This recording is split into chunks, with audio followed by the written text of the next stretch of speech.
कैसे हैं भाई आप सब? और गुड, आप कैसे हो? हम भी खूबसूरत हैं। हमेशा रहेंगी मैम। क्या बात है, थैंक यू भाई, थैंक यू। चलो गाइस, रेडी? हम तो तैयार। Ready guys?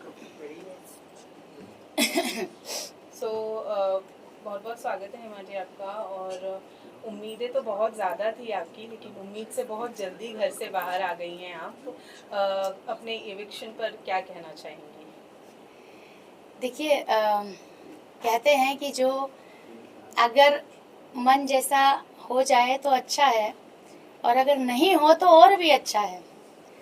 तो ऐसा भी हो सकता है कि मैं ये जो इतना जल्दी आ गई हूँ उसके पीछे भी कुछ और बहुत अच्छा हो जाए। अब जैसे ये आप बोलें कि हिमा जी ये तो हम एक्सपेक्ट नहीं कर रहे थे कि आप बाहर आ जाएं, लेकिन और भी कुछ ऐसा हो जाए जो भी आप बोले कि हिमा जी ये भी एक्सपेक्ट नहीं किया तो कि इतना बड़ा कुछ हो जाए। सो वी नेवर नो, ये लाइफ है।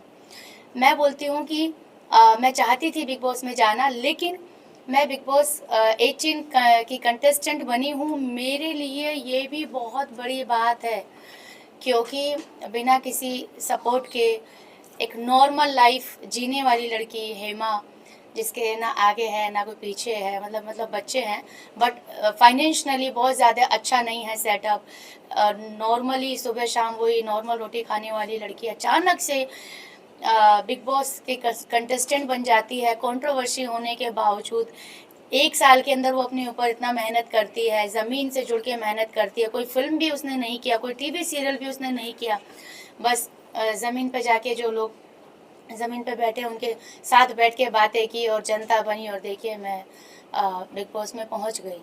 तो ये भी तो एक अचीवमेंट है ना, कि जो मैंने मेहनत की वो रंग लेकर आई। जिनके साथ में थी, जिनके साथ में पार्टिसिपेट करी थी, या बाकी जो कंटेस्टेंट थे वो सब टीवी आर्टिस्ट थे, तो मैं थी, रजत थे। तो हमारे जैसे जो लोग हैं वो हम जो पहुंचते हैं अपनी लाइफ की कहानी के साथ पहुंचते हैं, ना कि हम इस टीवी सीरियल का फेस हैं या हम इस फिल्म का फेस हैं। तो मुझे ऐसा लगता है कि मैं अगर आज बिग बॉस में पहुंची तो ओनली बिकॉज ऑफ मेरी लाइफ की कहानी के ऊपर, कि इसकी लाइफ की कहानी इतनी इंटरेस्टिंग है। तो मैं भैया खुश हूँ, आई एम हैप्पी कि मैं वहाँ गई। 12 दिन, एक दिन जाते हैं बिग बॉस के घर में, वो भी झंडा गाड़ते हैं, लिख देते हैं कि भैया एक दिन में रह के आए। मैं 12 दिन रह के आई हूँ, एक एक चीज़ें देखी हैं, साफ भी करके आई हैं टॉयलेट, ऐसी बात नहीं है।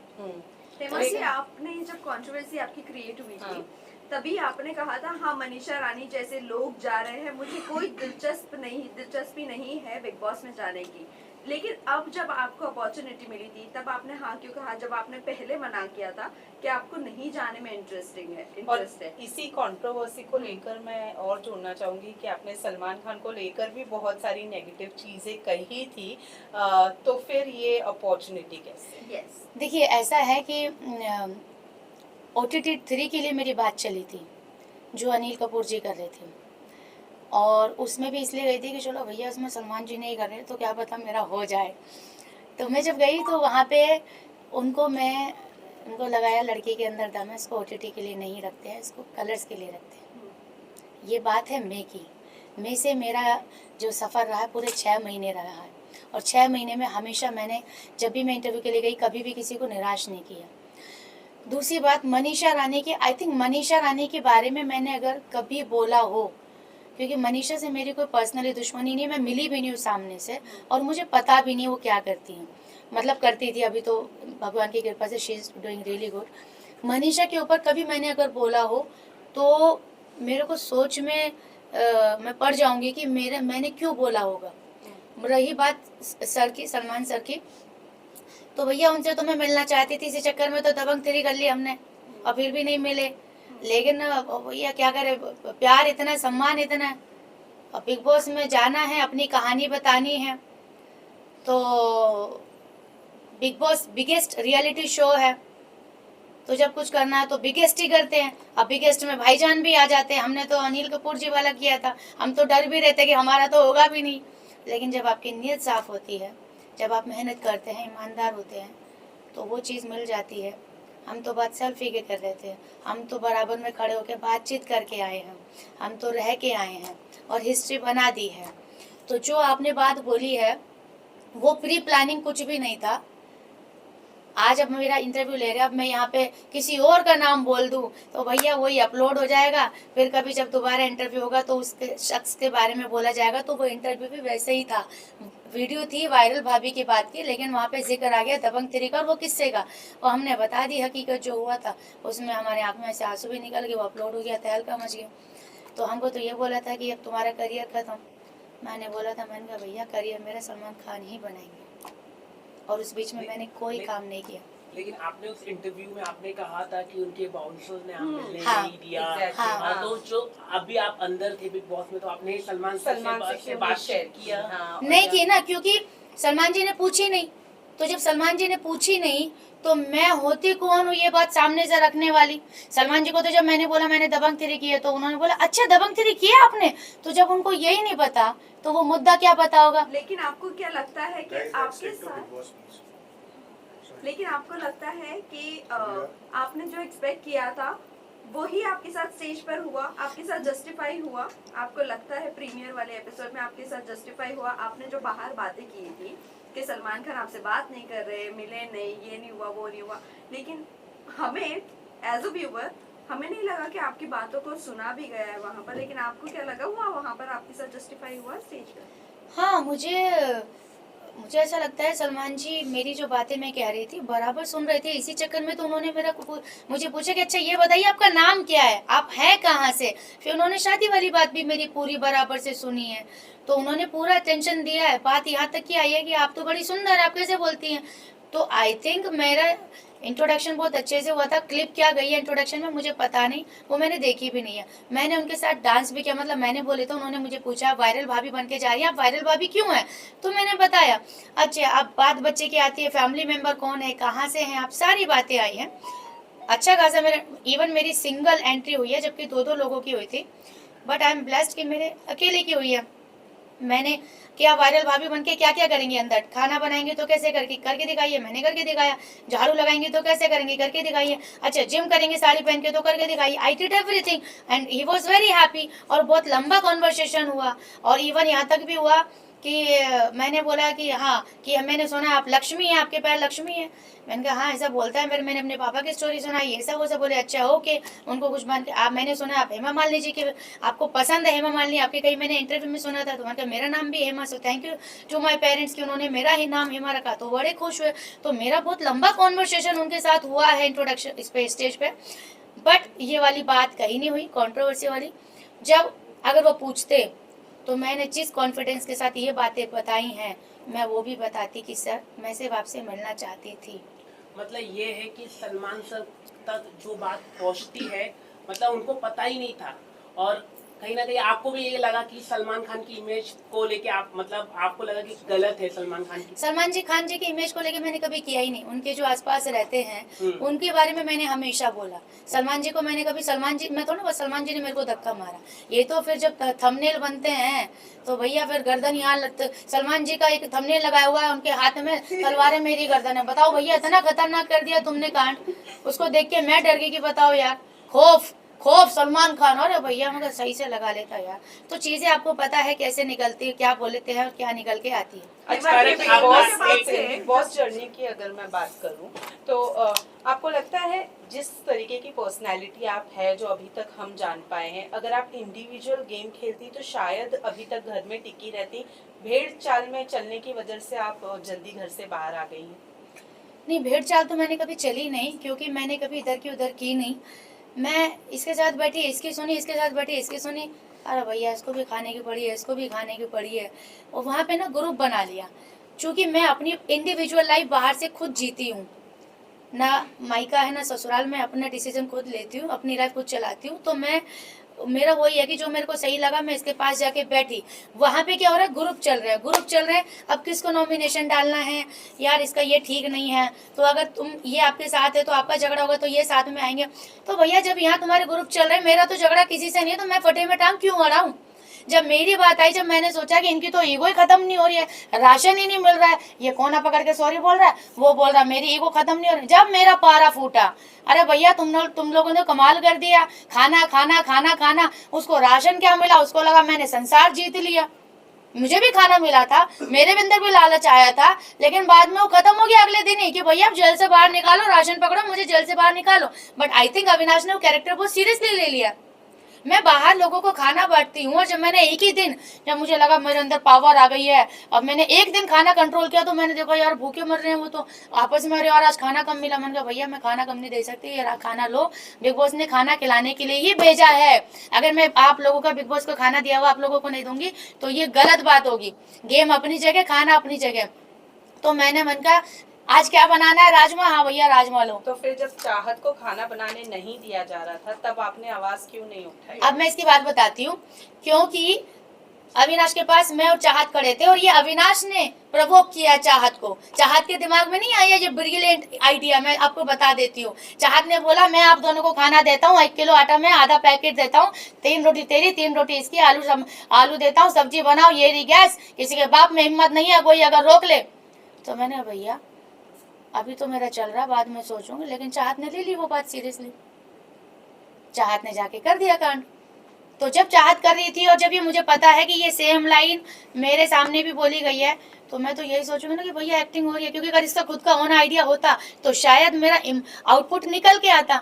लेकिन आपको ये कितना वैलिड लगता है कि किसी के लिए भी खाना नहीं बनाना चाहिए? बिग बॉस ने अभी तक के चूल्हा किसी का और बंद जिस नहीं तरीके किया, से आप लोगों ने और सिर्फ चाहत को राशन की वजह से पकड़ा सब था। लोग चूल्हा बंद करवा रहे हैं, सबका खाना बंद करवा रहे हैं, बट सामने वाला लोगों को दे रहा है खाना, एक ही लोगों को, भले ही उसके फेवरेटिज्म को दे रहा है वो, लेकिन वो दे रहा है। लेकिन वो कौन होते हैं बोलने वाले कि चूल्हा नहीं और जलेगा किसी लड़की के होके लिए? लड़की के साथ जो बिहेव किया गया है वहाँ हाँ। लगता है कि और चुम जस्टिफाइड जो था। बोलती है कि वो अनसेफ फील करती है अविनाश के साथ, लेकिन जो चुम ने एग्रेशन उसके साथ दिखाया चाहत के साथ, आपको कहाँ तक कि वो सही लगा कि वो चुम सही थी अपनी जगह पर? यहाँ पे जो है ना टाइम कोड की पावर मिली थी कि वो जो बोलेंगे we have to follow that rule, ठीक है। तो उसमें हम 17 लोगों ने, जितने भी लोग थे 16 लोगों ने साथ में ये डिसीजन लिया था कि ठीक है अब खाना जब बनेगा, जब सीधा 18 लोगों का बनेगा, उससे पहले नहीं बनेगा। लेकिन ये टाइम गॉड का डिसीजन नहीं था, टाइम गॉड को लोगों ने मैनिपुलेट किया था। अगर आपने देखा होगा तो लोगों ने बोला था, कंटेस्टेंट ने बोला था कि लेकिन खाना नहीं लेकिन बनेगा। लेकिन लेकिन बात तो हुई थी ना, चाहे मैनिपुलेट से हुई हो, चाहे दिमाग से हुई, चाहे दिल से हुई हो, बात तो हाथों गर्दन तो हिली थी ना कि हाँ भैया यही डिसीजन है। उसके बाद चाहत ने ये स्टेप लिया, कोई प्रॉब्लम नहीं है, लेकिन जो अगर आपने 10 लोगों के बीच में एक बात कही है और आप उनके अपोजिट जा रहे हो, अगेंस्ट जा रहे हो, तो first you have to at least inform them कि देखो भैया ऐसा मेरा हो गया तुम लोगों के साथ, अब मैं ये रास्ता पकड़ रही हूँ, तुम लोगों को कोई प्रॉब्लम तो नहीं है ना। उसने क्या किया, उसने बताया नहीं, वो सडनली वो चालू हो गई। अब मुझे पता था कि ये जो कर रही है ये सेम लाइन अविनाश ने बोली है, तो ये अविनाश से इंस्पायर्ड हुई है। अभी क्या हुआ, अभी तक तो पहले अविनाश दुश्मन था इसका, क्योंकि चाहत पांडे ने ये किया वो किया, लेकिन जब से अविनाश अंदर गया भैया इनकी दोस्ती ज्यादा ही गहरी हो गई, मुझे समझ नहीं आया। तो ये भी क्या मसला है समझ नहीं आया मुझे, चलो वो भी ठीक है। तो तुम जो ये आइडिया कर रहे हो ये तुम्हारा खुद का क्रिएट किया होता तो मैं थी जो सिर्फ मुझे पता है कि ये मुझे भी बोली गई थी, लेकिन मैंने नहीं किया क्योंकि मैं को इतनी नहीं थी। और मैं सबसे ज्यादा तो उसे नहीं सुबह खाना खाया था, खिचड़ी भी खाई थी, वो शिल्पा जी भी खिचड़ी खा ली थी, एप्पल भी खा लिया था, चलो फिर भी भूख लग गई, कुछ लोगों को लग जाता है, वो टेंशन नहीं है। लेकिन वो बोल देती देखिए ऐसा है सर, जो भी अपना आरफिन जी, अब मैं ये अपना अविनाश से खाना ले रही हूँ, मैं बना रही हूँ, आई होप इसमें से किसी को प्रॉब्लम नहीं होनी चाहिए, क्योंकि ये बिग बॉस का घर है, इंडिविजुअल राइट है गैस खाना बनाने का, चूल्हा ऑन करने का। तो जो बातें चिल्ला चिल्ला के बोली गई और जो वो आ कर रही थी, मैं आपको बता देती हूँ उसमें चोट चाहत को नहीं लगी थी, चुम को लगी थी, ठीक है। तो वो तो थोड़ा आवाज ज्यादा हो रहा था। अब पता नहीं भैया वो ड्रामा था कि सच था, लेकिन मैं बस उसको ये देख रही थी कि भैया ये लाइन मुझे, अभी तो साथ में दोनों खड़े थे, इसने मान ली, मैंने मानी नहीं, ये फर्क है बस। अगर मैं ये मान लेती तो ये मेरा मुंह देख रही होती और ये मेरे हाथ में होते। आपकी अच्छाई आपको लेकर डूबी? कहाँ डूबी बताइए, क्या डूबा मेरा? आप जेल में रहे 1 हफ्ते, तो जेल में रही तो मेरा इमोशनल आया ना बाहर। लेकिन जेल में जेल आपको में लोगों ने रहकर आप सबसे ज्यादा पसंद किया, हाँ, बाहर आने के बाद आप चुप हो गई, क्यों? अब मैं आपको बताती हूँ कि जितने लोग उतनी अलग अलग बातें। अभी इन्होंने बोला आपकी अच्छाई आपको जेल में ले डूबी, अभी इधर से बोली अरे प्यार से बात कर रही हूँ, ये तो मैं जो है ना आपकी बात का जवाब दे रही हूँ, मुस्कुराते ऐसी कोई बात नहीं टेंशन वाली। अब इधर से आ रहा है कि जब आप जेल में थी तो ज्यादा बढ़िया था, अच्छा तो तू जेल में रह लेती, ये बात आ रही है मेरे अंदर। तो ये जो है ना, जब ये वाले वीक में तो मैंने अपनी बलि वापस से चढ़ाने के लिए तैयार भी हो गई थी। जब राशन की बात थी अविनाश के चक्कर में, मैंने कहा गॉड टाइम को बोला, टाइम गॉड को, मैंने कहा मैं चली जाती हूँ पर मेरे को लिखित में दे दो कि मेरे को इस बार जल्दी निकाल लेना गारंटी के साथ। बग्गा को मैंने शामिल कर लिया, मैंने कहा बग्गा हम चले जाते हैं। बग्गा बोला नहीं यार फिर तू रोती है जेल में, फिर मुझे बुरा लगता है। मैंने कहा भैया अगर अविनाश चला गया ना तो माँ कसम राशन के चक्कर में हमें राशन ही नहीं मिलेगा। और वही बात हुई जो मैंने सारा को बोला, मैंने कहा अविनाश नहीं जाना चाहिए, देखना एक एक आटे के दिक्कत हो जाएगी। तो ये बात हुई थी। विवेन भाई ने भी मेरे को पूछा जी आप जेल में जाना चाहती हो? मैंने कहा भैया जाना तो चाहती हूँ पर बिग बॉस से इस बार पहले आदेश करा लेना, बहुत लंबा टाइम लेते हैं भाई वो। लेकिन ये जो आप बोल रहे हो बाहर आने के बाद में 2 दिन मैंने थोड़ा सा लोगों को समझने की कोशिश की, क्योंकि जेल में थी तो वो लोग मेरे पास आते थे, मैं बाहर नहीं आती थी। तो 2 दिन मैंने थोड़ा समझा, पूरा घर समझा। और वो जो मैं यहाँ पे जो ब्रेक डाउन हो गया था मेरा जेल के अंदर, लास्ट जिस दिन मैं निकली मैं उस दिन बहुत लिटरली हो गई थी। तो उससे भी थोड़ा सा मैं बाहर आई कि यार मैं पर्सनल बाहर से मैं ऐसी आई थी जूझते हुए, यहाँ पे भी मेरे साथ हो गई, ये क्या समझ नहीं आया। 2 दिन मैंने लिए, लेकिन उसके बाद आई बिकेम नॉर्मल। लेकिन शायद मुझे ऐसा है कि कुछ चीज़ें शायद नहीं दिखाई गई हैं, मुझे ऐसा मन में है। आपको लगता है आपकी जगह आपको कौन लगता है कि आपकी जगह निकलना चाहिए था? अरे आने के बाद आप किसे सपोर्ट करेंगे? मैं अपने आप को ही करूँगी। कंटेस्टेंट्स में से ओके जो देखिए जो बोल निकलना चाहिए था? देखिए सीधी सी बात है, इस सब का जवाब जो है ना आप दोनों के, आप सबके पास है कि भैया हेमा जी तो फिर भी कुछ कर रही थी, जो नहीं कर रहे थे वो घर के अंदर क्यों हैं, और हेमा जी इतना सब कुछ कर रही थी तो हेमा जी घर के बाहर क्यों है। तो मुस्कान और बग्गा जी, सीधा घर वालों का फैसला था कि अगर कोई घर से जाएगा तो या तो मुस्कान जाएगी, बग्गा जी जाएंगे। हेमा तो जाना डिजर्व ही नहीं करती हैं, क्योंकि सबके साथ मेरा जो बॉन्डिंग था, कोई मुझे ना नॉमिनेट करता था ना कोई मुझे टारगेट करता था। और वो इसलिए नहीं कि मैं गुड बुक्स में थी, वो इसलिए क्योंकि मैं इक्वल थी। मैंने कोई पार्शलिटी नहीं की, मैंने किसी के पास जाके वो ऐसे ऐसे कर रहा है वो ऐसे ऐसे कर रहा नहीं, मैं यहाँ बैठी तो इसकी, यहाँ बैठी तो इसकी, because I was so real. One last question. सारा ने कहा कि सलमान को टारगेट कर रहे हैं, जो वीकेंड के बारे में जब सब सर समझा रहे थे लगातार कि कोच कोई Mind coach. अच्छी सोच रखनी चाहिए, उनको समझना चाहिए। आप वो कैसे देख रहे हो? वो समझ ही नहीं पा रहे थे, एट द एंड में वो समझ पाए, लेकिन सारा बोल रहे थे टारगेट कर रहे नहीं, सलमान actually ने सलमान- बार टारगेट जैसा उन्होंने- सलमान सर का सिर्फ ये था कि भैया मुझे सीधा सीधा बताओ कि आपका काम कैसा है, आपका ये जो प्रोसेस है ये कैसे समझ, पब्लिक जो आम जनता बैठी है जिनके पास कम दिमाग है, इंक्लूडिंग मी ऑल्सो, ठीक है, तो उनको कैसे समझ में आए कि आरफिन का ये काम है, ये प्रोफेशन है। सीधे 4 लाइनों में समझाओ, लेकिन वो समझाना इतना ज्यादा हो गया कि भैया जो थोड़ा बहुत समझते थे हम वो भी भूल गए। सबसे ज्यादा मैनिपुलेटिव लगते हैं आपको अरफिन और रजत? हाँ सही बात है, क्योंकि जैसे उनको दिखता है ना कमजोर लग रहा है, रो रहा है, अरे तू रो नहीं सकता, तू वीक नहीं है, तू बहुत स्ट्रॉन्ग है, तो ये बिल्कुल no no no you can't do this, you can't do this. हमें लगता है भैया कितना अच्छा आदमी, मेरे को भी लगा है ऐसे मेरा बहुत सपोर्ट किया उन्होंने। और रजत का क्या, और रजत का भैया चौड़े में आ जाओ, तसल्ली कर लो, पाड़ लो, उखाड़ लो, उसका वही खत्म नहीं होता भैया। One last आप question. टेलीविजन शो करना Last पसंद question, करेंगे? guys. टेलीविजन शो करना पसंद करेंगे आप आने वाले दिनों में, अगर आपको मौका मिलता है कलर्स के द्वारा कुछ शोज आपको ऑफर किए जाते हैं? मतलब आप बात भी ऐसी पूछ रहे हो कि मतलब जिसका कोई हाँ बोलने के अलावा सवाल ही नहीं है, कोई दूसरा आंसर ही नहीं है, और इतने कुछ नहीं बोल रहे भैया। आप ही बोलो, लंबी चौड़ी लिस्ट आपके पास ही है, माँ कसम। बिग बॉस हाउस में आप जाना बताएं। वापस पसंद करेंगी? लगता है बिग बॉस में जाने मिलेगा आपको? अगर आपको मौका मिले वाइल्ड कार्ड कंटेस्टेंट बन के जाएंगे आप? देखो ऐसा है कि मेरी जनता है बहुत नाराज, और कोई भी ये एक्सेप्ट नहीं कर रहा है कि हेमा बाहर आना डिजर्व करती है, वो भी फर्स्ट कंटेस्टेंट। और भैया सीधी सी बात है, जो घर में बैठे हैं वो, जब तुम वैसे भी कुछ ना करते तो बाहर ही आ जाओ ना, जब करना ही नहीं है कुछ, जो थोड़ा बहुत कुछ करने के लिए गई थी भाई, नाचना गाना, और अब तो हमने एक्शन भी कर दिया, और ऐसा एक्शन किया कि हमारी तो ओरिजिनल आवाज़ ही चलेगी। तो ये किया रियल एक्शन इसको बोलते हैं कि जिसमें कुछ डैमेज तो हुआ, बाकी तो सब ऊपर से कर रहे थे। तो जो आपने बोला ना, अगर ये होता है तो ये जनता अगर करेगी कि नहीं यार बिग बॉस अगर मुझे वापस से गोल्डन अपॉर्चुनिटी देते हैं कि हेमा बिग बॉस चाहते हैं कि तुम वापस आ जाओ, जेल में नहीं, बिग बॉस जेल में नहीं, थोड़ा सा खुले मैदान में, क्योंकि मुझे अपने बारे में बताने का मौका नहीं मिला, बहुत जल्दी में आ गई और मैं बहुत सारी उम्मीदें लेकर गई थी। तो अगर बिग बॉस चाहेंगे तो डेफिनेटली हम बढ़िया साड़ी लेके जाएंगे फिर से। One last question.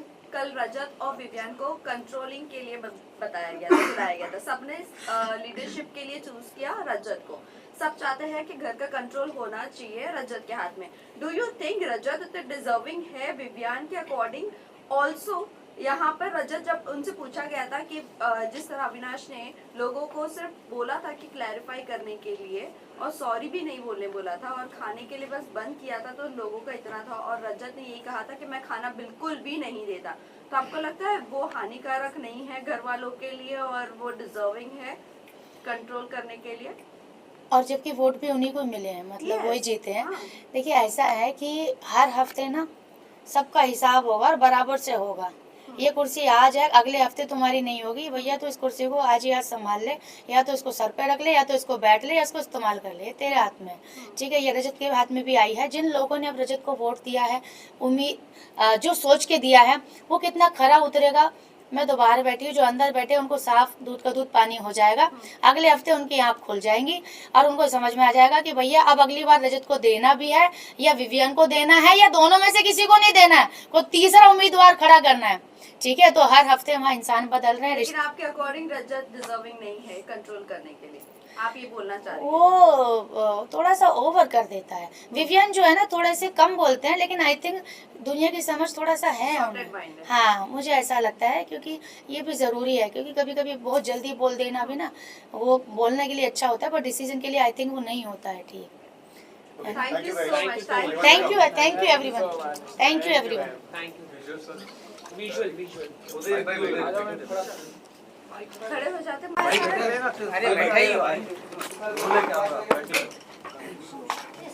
ये लो पीछे पास करो, जल्दी पास करो। हाँ, हट रही हो। टेबल में मौत के उधर आप फोटो अच्छा लेना मेरा, क्योंकि आपने सवाल बहुत पूछे हैं मुझसे। यहाँ पे थोड़ा उधर right side right Look here. Look centre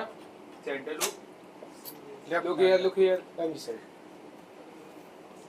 सामने आपके इधर लेफ्ट टू राइट कर लो center look center Hima ji right to left